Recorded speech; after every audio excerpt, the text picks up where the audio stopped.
first 3 months of KDP can be really challenging, and I experienced the same thing. When I first started off my KDP publishing, I really was finding it hard to get any book sales and generate revenue in the first 3 months.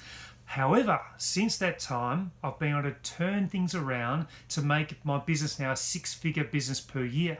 And so I want to be able to share the experiences I've had, the mistakes that I've made to help you to scale your self-publishing business. So this video will be perfect for those that might be new to KDP, or you might be on your journey and are struggling to get that momentum for sales and more revenue as part of your business. So remember, if you like these videos, to remember to give me a thumbs up, subscribe and hit that notification bell, because you'll be made aware of more videos that I'm creating.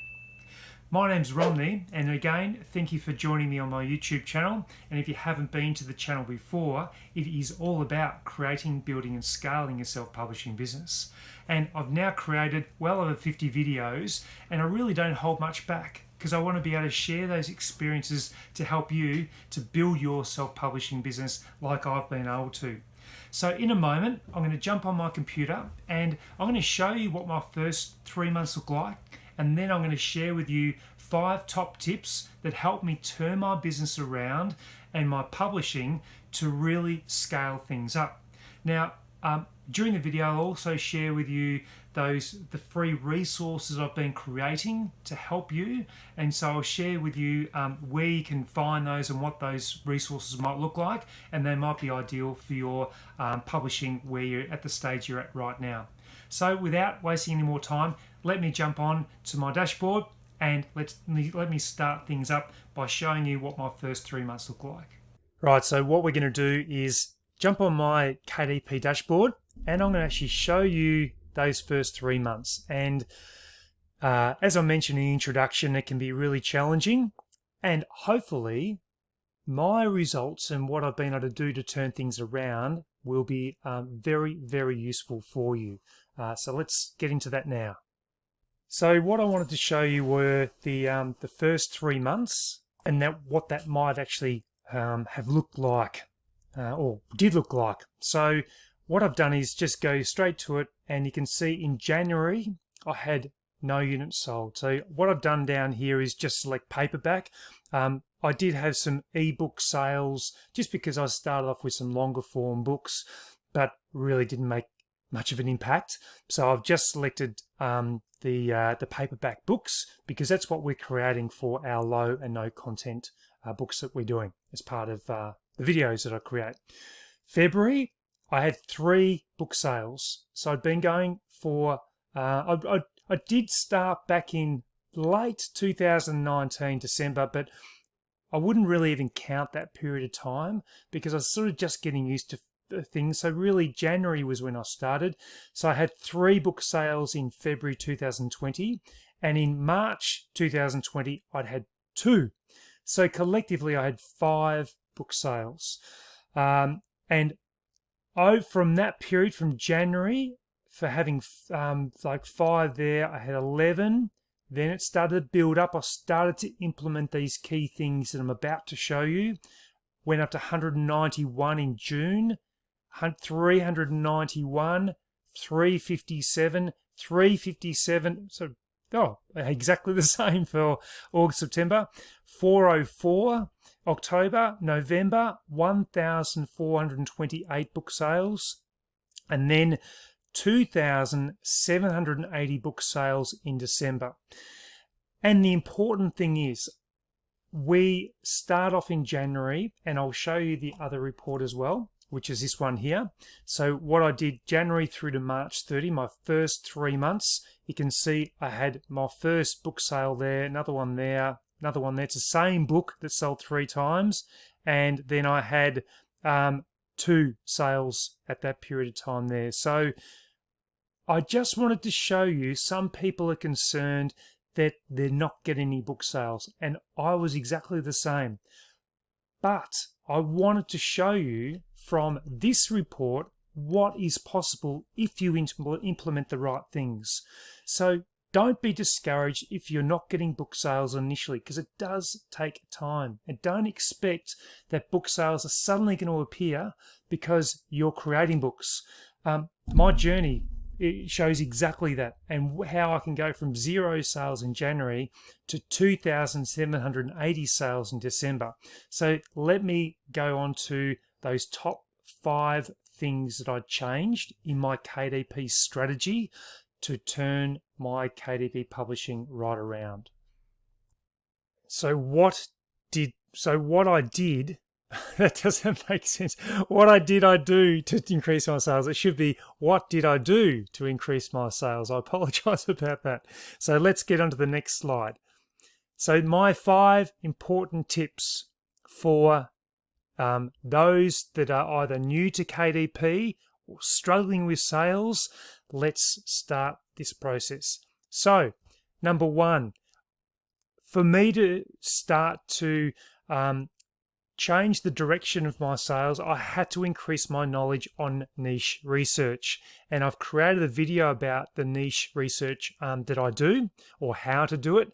But what my biggest challenge was, I was going into markets that were way too competitive. And I was almost going to markets that I had an interest in and that I liked.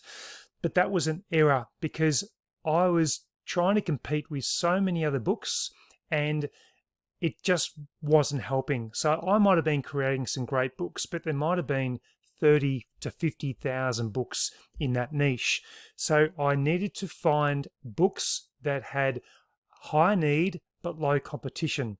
And that was one of the first key things I did. I didn't recognize the importance of it until I was creating books and there weren't getting any sales in those niches. So I then found probably 2 niches that I really started to go pretty hard at, and created maybe about 15 books in those 2 particular niches, and I started to slowly generate some sales. So if you haven't already watched that video that I created about niche research uncovered, and that will really help. So the next thing I did, I worked incredibly hard on the quality of my covers and my manuscript.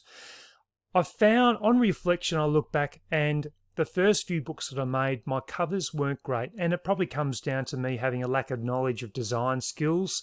I was outsourcing a few to, group like Fiverr, but I was spending, say, $5, and I was probably getting quality in reflection of what I was spending. So you probably, if you do outsource, you need to spend a little bit more to get the quality. Even though your budgets might be a bit low, you just need to think long term. And if you spent $30, well, it might only take 10 sales for you to get your money back on your cover. So, and you think long term, if this book's going to be around for the next 5 years, then that investment's really important. The manuscript as well, I probably was rushing my manuscripts. You need to slow down, get them right. And the problem I was having was I might rush it, I'd load it up, then I'd find an error and have to go and fix up the manuscript. Then I'd have to go back to KDP. I had to load the new one up again, and I'd have to wait for it to be approved. And by that time, you might get some sales, and those people will see the initial error and give you a bad review. So I really made a focus of slowing down before I released or uploaded my manuscript. I triple checked it to make sure I didn't have any errors.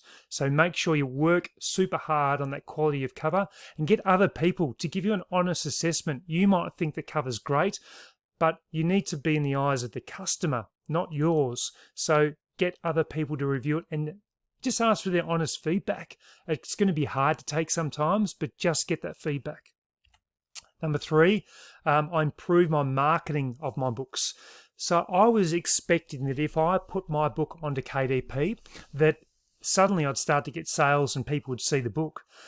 But knowing what I know now, I'm loading my book up, and depends on the niche you're going into, but if it's a relatively competitive niche, you might have 500,000 books that are sort of in your niche that you're competing against.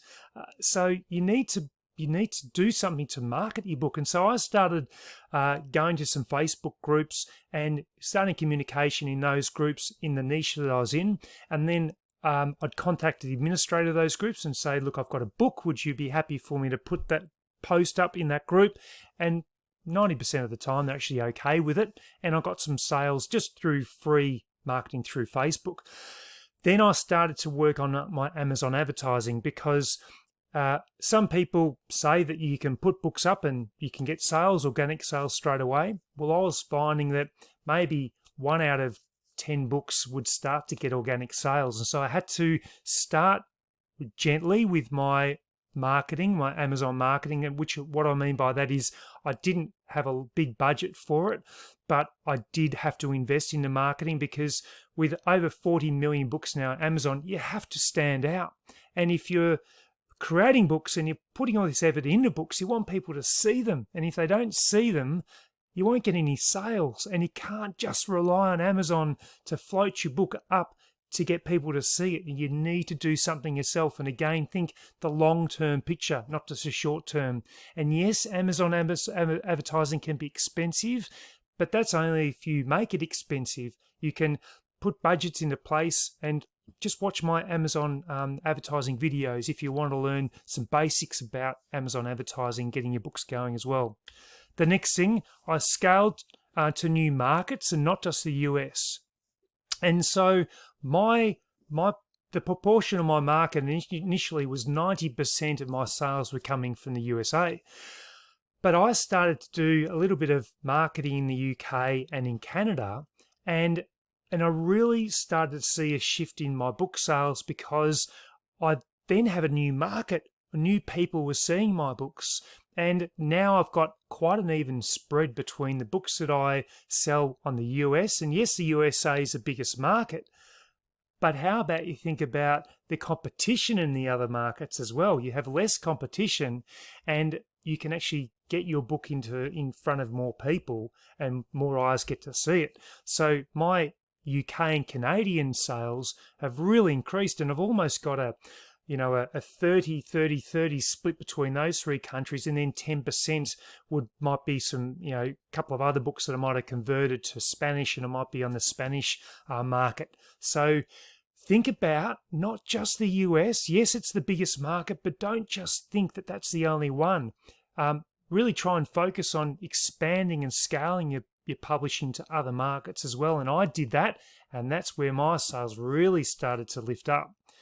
Number 5 would be I identified my secret weapon, and I worked super hard on this, and that was a successful book launch, and not just creating the book and putting it up. And yes, no content books, there's not much you can do in regards to the launch strategy, but there's a lot you can do regarding low content books. And in 2022, I'm going to be creating my own course. And in that course, I'm going to be releasing my secret weapon of my book launch strategy, which has helped me to generate thousands of dollars because I'm launching my books properly. And it's something that I want to share with those people that want to come with me on my journey. And that's something that I think is really important. So I might be able to even create a video about book launch strategies and things like that. So make sure that you subscribe and you hit that notification bell so I can actually be made aware of when that video comes up. But you need to work through it. And what that looks like took me a lot of time to get that right. But now I've got that secret formula. It is my sort of weapon in regards to launching a book successfully, particularly in the first 30 days. So the last thing I want to do is talk about the free templates that I've created for you, and they're free. So there's no charge.